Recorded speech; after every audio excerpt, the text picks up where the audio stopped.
हम थोड़ा प्रैक्टिकल चीज़ों पर आते हैं कि डेली लाइफ में लोग क्या कर सकते हैं। एक तो वो कॉन्सेप्ट क्लियर हो गया कि 5 एलिमेंट्स के हम जितना नज़दीक रहेंगे, नेचर के जितना क्लोज रहेंगे, जितना लाइफस्टाइल को हेल्दी रखेंगे, दैट इज़ वन सोल्यूशन।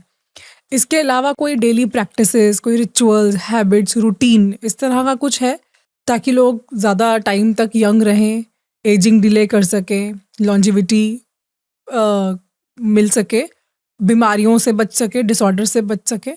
और अगर हम सिर्फ अपीयरेंस की बात करें तो उसमें भी ग्लोइंग स्किन रहे, बाल शाइनी रहें, रिंकल्स फ्री स्किन रहे, तो किस तरह की चीज़ें वो कर सकते हैं? अभी नहीं कर सकते, नहीं कर सकते। हो गया, we are gone। तो फिर अभी तो रेडिएशन में है, रेडिएशन को बंद कर सकते हैं आप? पोल्यूशन को, दिल्ली का पोल्यूशन को रोक सकते हो आप? वो तो नहीं रोक सकते। इम्पॉसिबल। इसलिए हम लोग पास फ्रीक्वेंसी डिवाइस आया है, अच्छा, इससे कर सकते हो। क्या रोल होता है इसका फ्रीक्वेंसी डिवाइस का? फ्रीक्वेंसी डिवाइस क्या करता है? एक स्टेबलाइजर है। ओके। अब एसी में स्टेबलाइजर लगता है, मालूम है आपको? वो क्या करता वोल्टेज फ्रीक्वेंसीज को स्टेबलाइज करता है। करता ना? हम्म। जब मैं टेंशन लिया हम्म। तो सेल का फ्रीक्वेंसी डिस्टर्ब हुआ। जब सेल हेल्दी था, हैप्पी था, उसका वोल्टेज एक था। ये डिवाइस क्या करता? सेल के एनर्जी को, इंफॉर्मेशन फील्ड को एनालाइज करता। माने मेरे बॉडी में कितना टेंशन ज्यादा हो गया एनालाइज करता। इसमें एनालाइजर है। ये क्या करता? मेरा बॉडी का इंफॉर्मेशन फील्ड को एनालाइज करता रियल टाइम में। अच्छा। एनालाइज भी करेगा और जो फ्रीक्वेंसी मेरे को रिक्वायरमेंट है वो बैलेंस भी करेगा। माने इंफॉर्मेशन फील्ड को एनालाइज एंड रीस्ट्रक्चर। कैसे, मतलब इसकी फंक्शनिंग कैसे है? हाँ। कैसे आइडेंटिफाई करता है? करेक्ट। अभी मैं माइक में बात कर रहा हूँ, आप सुन रहे हो, तो माइक में जब मैं बात करता हूँ, ये साउंड वेव्स है ना, ये साउंड वेव्स क्या हो रहे हैं? इलेक्ट्रोमैग्नेटिक वेव्स में कन्वर्ट हो रहे हैं और स्पीकर में आप सुन रहे हो। सेम वे ये साइंटिस्ट को एक थॉट आया, क्यों ना जैसे साउंड वेव को फ्रीक्वेंसीज को रिकॉर्ड कर रहे हैं माइक से, उसी तरीके से बॉडी के फ्रीक्वेंसी को रिकॉर्ड करे। ओके। बॉडी में भी एनर्जी है, बॉडी में भी फ्रीक्वेंसी है, तो कौन से फॉर्म में है? इंफॉर्मेशन फील्ड में है। वो इंफॉर्मेशन फील्ड को हम लोग क्या बोले? वेद में वासना बोले, जनरल लोकल लैंग्वेज में आरा बोले। एनर्जी को रीड करने का डिवाइस है। सो बॉडी के करंट से वो मेजर करता है। एग्जैक्टली। सो आपकी बॉडी में कितना करंट प्रोड्यूस हो रहा है उसको ये ट्रैक करता है। करेक्ट। ठीक है। और फिर ये ऑब्जर्व करता है कि करंट बहुत ज्यादा है तो उसको बैलेंस करो, बहुत लो है, पॉजिटिव नेगेटिव क्या है, वो आइडियल जो होना चाहिए उसको मेंटेन करने में मदद करता है। एग्जैक्टली। अगर लेट्स से एक्सट्रीम है, रिक्वायर्ड से ज्यादा या कम है, तो कैसे मेंटेन करता है फिर ये? वो फ्रीक्वेंसी को मैं मोबाइल से इसको ऑपरेट करता हूँ। So it induces the frequency as and when required. Correct. तो पहले डिसऑर्डर क्या बोला? एज का बोला। यस। उसके बाद क्या बोला मैं? पेन के लिए बोला, इन्फ्लेमेशन। उसका वोल्टेज कितना था? -30 को ड्रॉप हो गया। स्टिल थोड़ा ड्रॉप हो गया और थोड़ा ड्रॉप हुआ आपके इंफॉर्मेशन फील्ड ज्यादा होने से। ओके। वो अच्छा बुरा बॉडी को नहीं मालूम। अब अच्छा भी ओवरलोड करो, बुरा भी ओवरलोड करो। अगर ओवरलोड हो गए तो क्या होता बता रहा हूँ। फॉर एग्जाम्पल आपके मोबाइल के अंदर, नहीं तो आपका लैपटॉप में अगर आप ज्यादा प्रोग्राम्स ऑन कर दिए तो आपका लैपटॉप क्या हो जाएगा? हैंग हो जाएगा। सेम अपना सेल भी हैंग हो रहा है। वो सेल हैंग होने से क्या हो रहा है? वही हो रहा है कि वोल्टेज उसका ड्रॉप हो जा रहा है। तो उसमें क्या हो गया? इन्फ्लेमेशन। उस इन्फ्लेमेशन का नेक्स्ट स्टेज क्या है मालूम आपको? एडिमा, माने सेल में पानी आना। पुराने जमाने में बोलते थे पानी उतरना नहीं डेंजर, मीन्स व्हाट? रिवर्ट होना मुश्किल है। That is a stage of edema. उसके बाद क्या होता मालूम? Very dangerous position, it is called cell division. अच्छा सेल्स, बुरा सेल्स। करेक्ट। बुरा सेल्स नहीं, overloaded information, negative information loaded cells. अच्छा cells means healthy cells, they don't have that much of knowledge, they are fresh enough. Negative knowledge उनको कुछ नहीं, happy है mood में। तो अभी ये अच्छा सेल्स क्या करेंगे? बुरा सेल को हर बार ट्रीटमेंट करते गए, एक दिन क्या हो गया? अच्छा सेल्स कम हो गए और बुरे सेल्स ज्यादा हो गए। तो आपके बॉडी के सेल्स में जहां सेल ज्यादा डैमेज हो गए ना, वो पार्ट क्या होता? वो अपने आप काम करना शुरू कर रहे थे।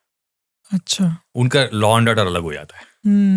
वो अपने काम अपना करेंगे, बॉडी से कोई मतलब नहीं है उनका। उनकी इम्यूनिटी से, बॉडी की इम्यूनिटी से मतलब नहीं है उनको, बॉडी के डायरेक्शन से मतलब नहीं है, बॉडी के इंफॉर्मेशन फील्ड से मतलब नहीं है। वो डिक्लेयर कर लिया अपने आप, भाई मैं हम सेपरेट पार्टी लगा दिए। उसको क्या बोलते मालूम गुंजन जी?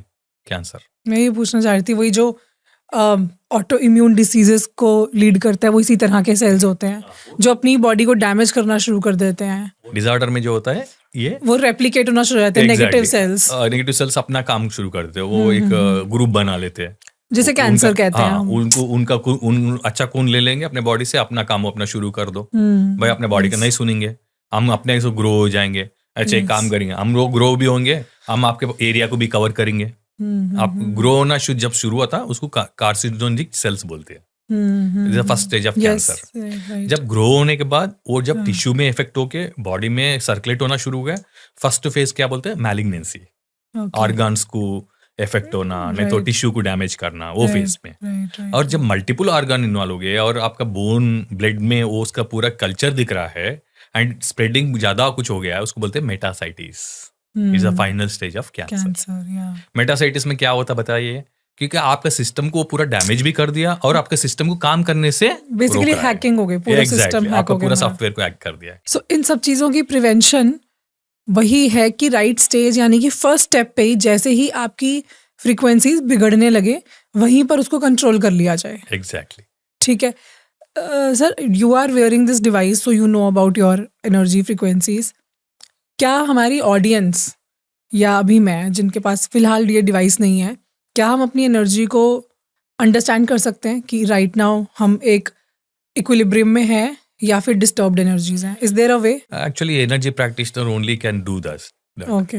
Because normal people, they don't understand what is frequency. They cannot see the frequency. They cannot operate. Yes. It cannot be observed by touching some nerve or something like that. It is not a materialistic body. It is purely energy body. It is purely energy. You cannot see the energies. You can feel it. You can only guesstimate with exactly what you consume, what you eat. That's all. What you think and all these things. उतना ही मगर जो उसका output जो आता है ना, वो अपन ऐसा नहीं देख सकते।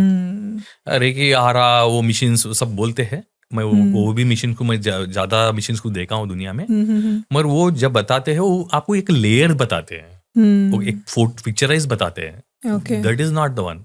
अगर मेरे दिल में क्या है आपको कैसा पता चलता, मेरे दिमाग में क्या है आपको कैसा पता चलता? आपको पता चलने के लिए क्या करना है, मेरे को पूरा अनलोड करना है। जब मेरे को अनलोड करे तो आपको एक भावना आती है कि भाई इनको सब कुछ मालूम है, नहीं इसको कुछ मालूम नहीं है। तो ये नॉलेज परखने के लिए आप बात करें तो मालूम हो रहा है, मगर मेरे दिल में आपके प्रति क्या है, मेरे दिल में मेरे बेटी के प्रति क्या है, मेरे दिल में मेरे पार्टनर के प्रति क्या है, ये मैं ही जान सकता हूँ। मेरे इन्फॉर्मेशन फील्ड ही जान सकता। उसका आउटपुट ही मेरा जो हेल्थ प्रॉब्लम भी है और मेरा वेल्थ प्रॉब्लम भी। अगर मेरे दिल में है कि भाई मैं एक पार्टनर को डुबा के पैसे कमाऊंगा, तो वो वेल्थ आ रहा ना, दैट वेल्थ आल्सो वेल्थ। ऐसे कितने पार्टनर नहीं है दुनिया में कि लॉस कर दिया एक पार्टनर, उसके पास तो वेल्थ आ गया।